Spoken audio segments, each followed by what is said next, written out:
আমরা ওয়েস্টমিনস্টার সিস্টেমে গণতন্ত্রে বিশ্বাস করি। সেটা ব্রিটেনে এখনো আছে, রাজা আছে, জি পার্টি আছে, পার্টির থেকেই প্রধানমন্ত্রী হয়।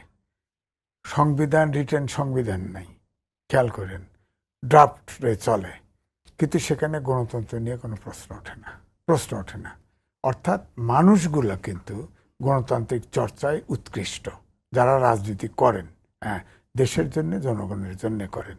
আবার আমেরিকাতে দেখেন, সেখানে একটা স্টেটে পপুলার ভোটে একটি ভোট বেশি পাইলে ওখানকার সিনেটর সব লয়ে যায়। জি হ্যাঁ, এই সিস্টেমেও তারা কিন্তু এটা মানে।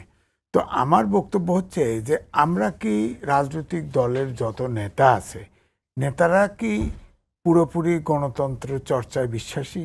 যদি বিশ্বাসী হয়, এই বান্ধে হাত পা বান্ধে আইন করে তো হয় না। আইন ছাড়া তো ব্রিটেন চলছে, যাদেরকে ওয়েস্টমিনস্টার সিস্টেমে আমরা মানি, সেখানে তো কোনো আইন করে সরকার চলে না, সংবিধানই নাই।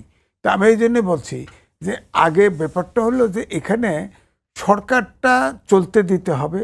সবচেয়ে বড় কথা হচ্ছে যে রাজনীতিবিদদের গণতন্ত্রের প্রতি অনুগত হতে হবে, এবং এইখানে কিন্তু ঘাটতি আছে। আমরা বলি, আগেও বলতাম যে অনেক সূচকে আমরা এগোচ্ছি, কিন্তু শুধু রাজনৈতিক সূচকে পিছাচ্ছি।